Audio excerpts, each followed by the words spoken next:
You, John Fitzgerald Kennedy, do solemnly swear. I, John Fitzgerald Kennedy, do solemnly swear. That you will faithfully execute the office of President of the United States. That I will faithfully execute the office of President of the United States. And will, to the best of your ability. And will, to the best of my ability. Preserve, protect, and defend the Constitution of the United States. Preserve, protect, and defend the Constitution of the United States. So help you God. So help me God.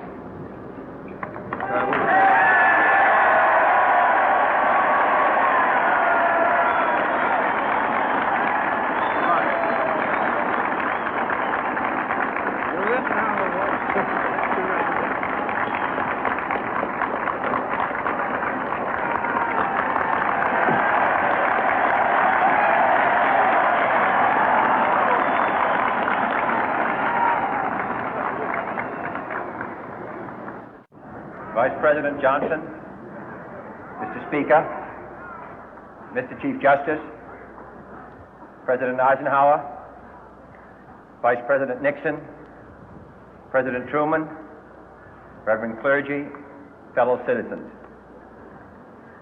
We observe today not a victory of party, but a celebration of freedom, symbolizing an end as well as a beginning, signifying renewal as well as change.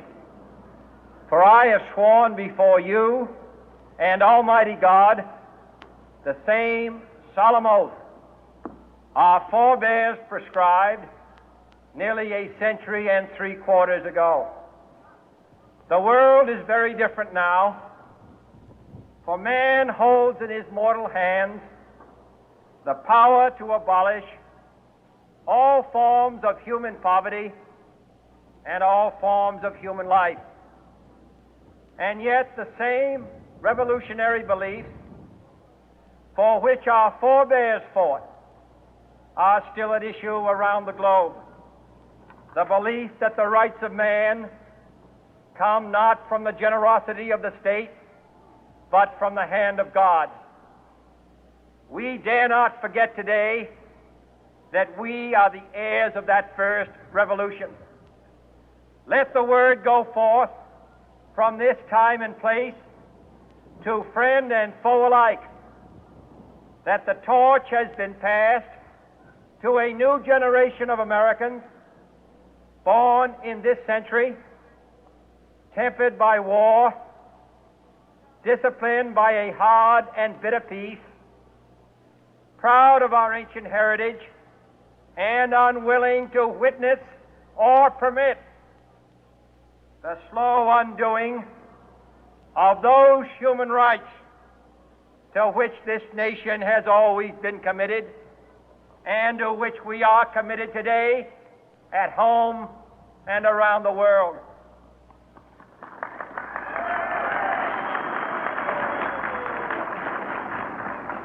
Let every nation know, whether it wishes us well or ill, that we shall pay any price, bear any burden, meet any hardship, support any friend, oppose any foe to assure the survival and the success of liberty.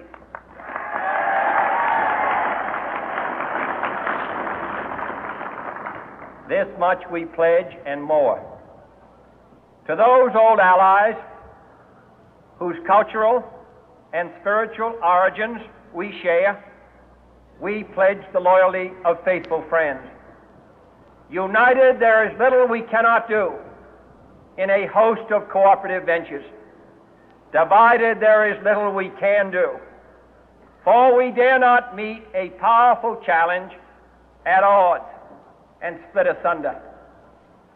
To those new states whom we welcome to the ranks of the free, we pledge our word that one form of colonial control shall not have passed away merely to be replaced by a far more iron tyranny.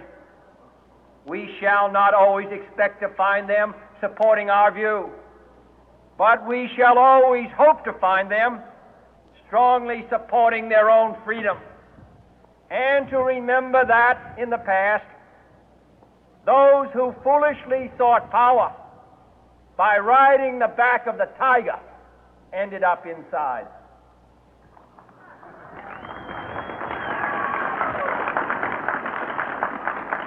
To those people in the huts and villages of half the globe struggling to break the bonds of mass misery, we pledge our best efforts to help them help themselves for whatever period is required, not because the communists may be doing it, not because we seek their votes, but because it is right. If a free society cannot help the many who are poor, it cannot save the few who are rich.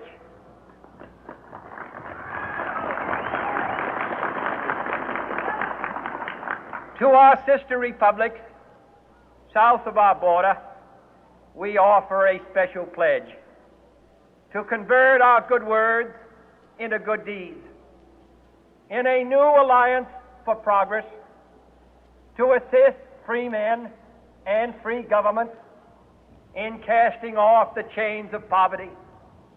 But this peaceful revolution of hope cannot become the prey of hostile powers. Let all our neighbors know that we shall join with them to oppose aggression or subversion anywhere in the Americas. And let every other power know that this hemisphere intends to remain the master of its own house.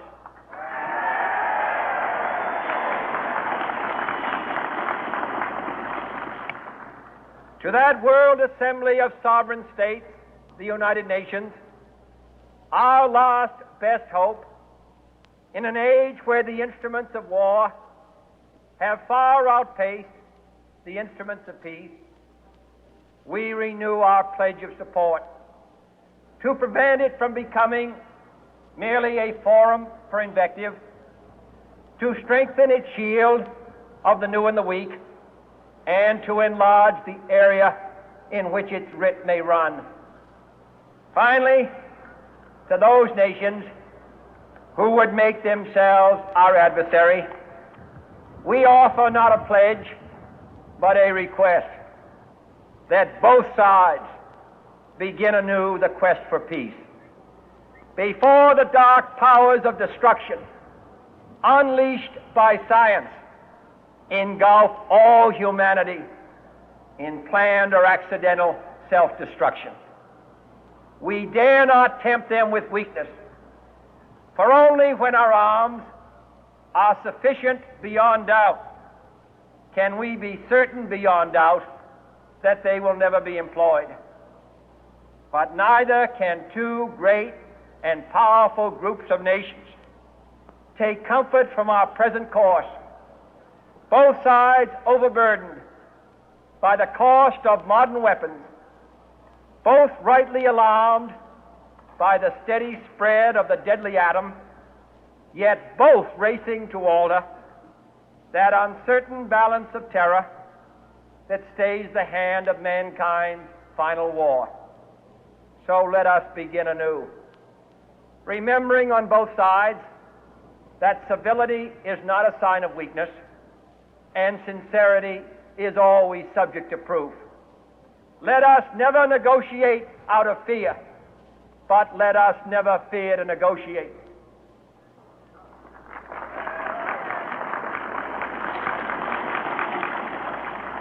Let both sides explore what problems unite us, instead of belaboring those problems which divide us.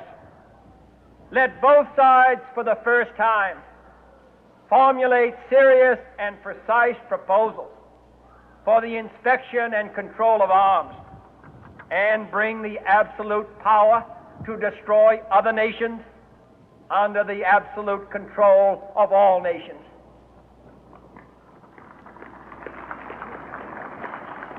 Let both sides seek to invoke the wonders of science instead of its terrors. Together, let us explore the stars, conquer the deserts, eradicate disease, tap the ocean depth, and encourage the arts and commerce. Let both sides unite to heed in all corners of the earth the command of Isaiah to undo the heavy burden and let the oppressed go free. And if a beachhead of cooperation may push back the jungle of suspicion, let both sides join in creating a new endeavor, not a new balance of power, but a new world of law, where the strong are just and the weak secure and the peace preserved. All this will not be finished in the first 100 days, nor will it be finished in the first 1,000 days, nor in the life of this administration, nor even perhaps in our lifetime on this planet. But let us begin.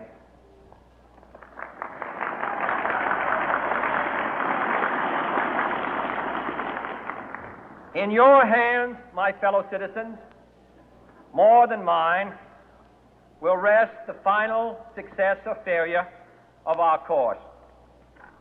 Since this country was founded, each generation of Americans has been summoned to give testimony to its national loyalty. The graves of young Americans who answered the call to service surround the globe. Now the trumpet summons us again, not as a call to bear arms, though arms we need, not as a call to battle, though in battle we are, but a call to bear the burden of a long twilight struggle, year in and year out, rejoicing in hope, patient in tribulation, a struggle against the common enemies of man, tyranny, poverty, disease, and war itself. Can we forge against these enemies a grand and global alliance, north and south, east and west, that can assure a more fruitful life for all mankind? Will you join in that historic effort?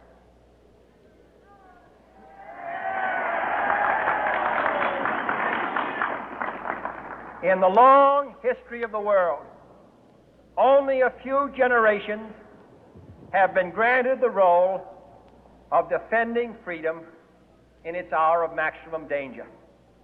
I do not shrink from this responsibility. I welcome it.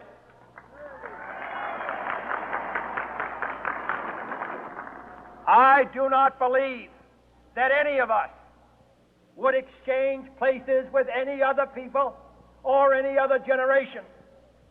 The energy, the faith, the devotion which we bring to this endeavor will light our country and all who serve it. And the glow from that fire can truly light the world. And so, my fellow Americans, ask not what your country can do for you, ask what you can do for your country.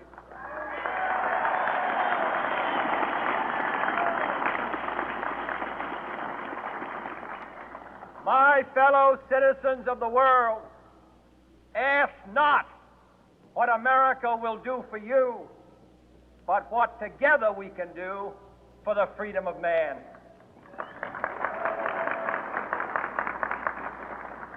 Finally, whether you are citizens of America or citizens of the world, ask of us here the same high standards of strength and sacrifice which we ask of you. With a good conscience, our only sure reward, with history the final judge of our deeds, let us go forth to lead the land we love, asking His blessing and His help, but knowing that here on earth God's work must truly be our own.